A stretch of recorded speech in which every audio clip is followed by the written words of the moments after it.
Hello जंकियंस, उम्मीद करता हूँ आप सभी बहुत अच्छे होंगे। और आज हम अपने एडिटोरियल विश्लेषण में चर्चा करने जा रहे हैं 3 कैपिटल प्लान की। तो ये बहुत ही इंपॉर्टेंट मुद्दा है।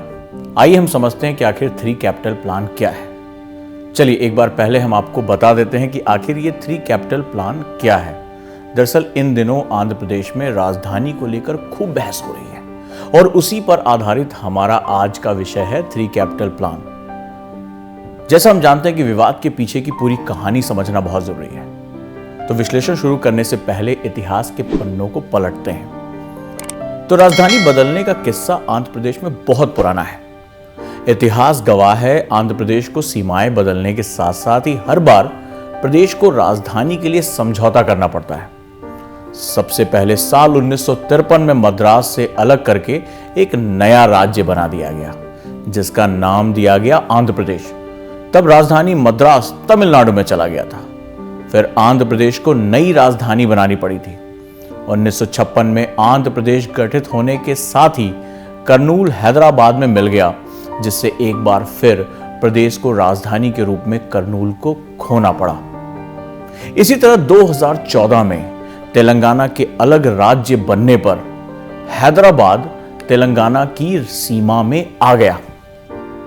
अमरावती को राज्य की राजधानी बनाए जाने की दिशा में काम होना था, जिसके लिए 33,000 करोड़ रुपए का बजट तय हुआ। लेकिन प्रदेश में टीडीपी के बजाय वाईएसआर की सरकार बन गई और अमरावती को राजधानी बनाने का फैसला खटाई में पड़ गया। चलिए चलते हैं आगे की कहानी में। हाल ही में आंध्र प्रदेश उच्च न्यायालय ने राज्य की 3 राजधानी बनाने संबंधी वाईएसआर कांग्रेस पार्टी की सरकार की योजना को झटका देते हुए आदेश दिया है कि अमरावती मास्टर प्लान को लागू किया जाए और क्षेत्र में सभी विकास गतिविधियों को जारी रखा जाए। इससे पहले वाईएसआर जगनमोहन रेड्डी सरकार ने एक बिल विधानसभा में पास किया था।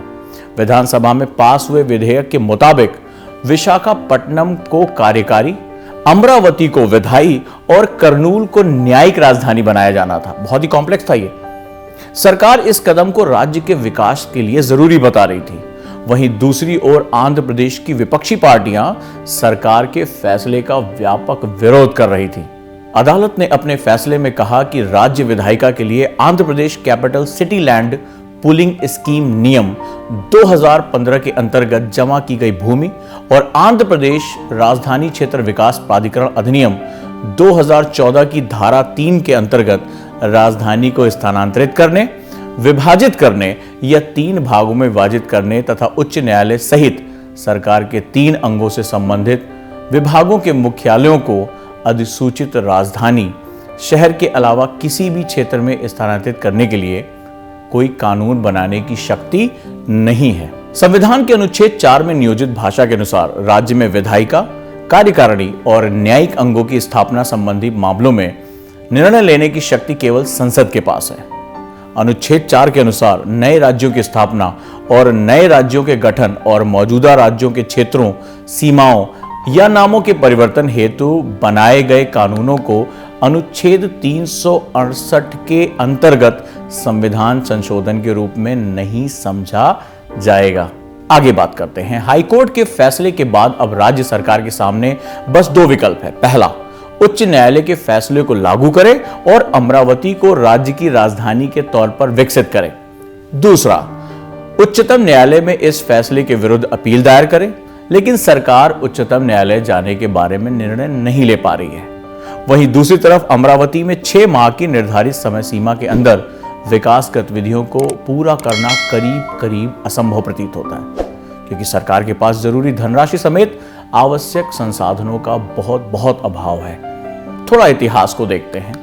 2009 में तेलंगाना के निर्माण के लिए आंध्र प्रदेश के विभाजन के बाद हैदराबाद बतौर राजधानी तेलंगाना के हिस्से में चला गया। इसके बाद चंद्रबाबू नायडू ने एक बड़ी योजना तैयार करते हुए अमरावती के नाम से एक नई राजधानी बनाने का कार्य शुरू किया। इसके लिए गुंटूर और कृष्णा जिलों के 29 गांवों में जमीन का अधिग्रहण किया गया। स्थायी राजधानी के लिए मास्टर प्लान भी तैयार कर लिया गया था। लेकिन आलोचकों ने यह शिकायत की कि चंद्रबाबू नायडू और उसके टीडीपी नेताओं ने इस इलाके में हजारों एकड़ जमीन को खरीद लिया था और यहां राजधानी की योजना बनाकर करोड़ों का मुनाफा कमाने की फिराक में है। इसके बाद साल 2018 में हुए विधानसभा चुनाव में चंद्रबाबू की हार हो गई। हार के बाद अमरावती को राजधानी बनाने का उनका सपना चकनाचूर हो गया। राजनीतिक विश्लेषक मानते हैं कि यह बदला लेने की इच्छा थी, जिसकी वजह से जगन ने 3 राजधानियों का प्रस्ताव पेश किया और अमरावती को राजधानी बनने की राह में रोड़े खड़े कर दिए। जगन रेड्डी की योजना के मुताबिक अमरावती को केवल राज्य विधायी राजधानी बनाया जाना था, जहां केवल राज्य की विधानसभा होती। उत्तरी इलाके में स्थित विशाखापट्टनम को कार्यकारी राजधानी बनाया जाता, जहां सरकार बैठती, जबकि कर्नूल न्यायिक राजधानी होती, जहां राज्य का हाईकोर्ट होता। इस प्रकार आंध्र प्रदेश के तीनों क्षेत्रों, उत्तर में सीमांध्र, राज्य का तटीय इलाका और दक्षिण में रायलसीमा में अलग अलग राजधानियां होती, जो लोगों की जरूरतों को पूरा करती। मामले को लेकर विशेषज्ञों की अलग अलग राय है। कुछ लोग मानते हैं कि जगन मोहन रेड्डी की योजना के अपने फायदे थे, ये तीनों क्षेत्रों को महत्व देने और सरकार में उनकी हिस्सेदारी देने का एक प्रयास था। इसी तरह की योजना को दूसरे बड़े राज्यों में भी अपनाया जा सकता है।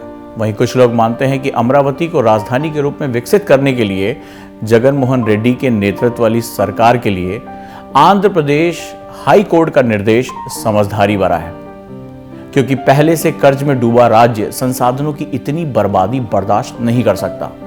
हाईकोर्ट ने रेड्डी को एक मौका दिया है, उससे गलत 3 कैपिटल प्लान को छोड़ देना चाहिए। उजांग टाइम्स की तरफ से आप सभी के लिए एक प्रस्तुति रही है। आपको वीडियो कैसा लगा मुझे जरूर बताएं।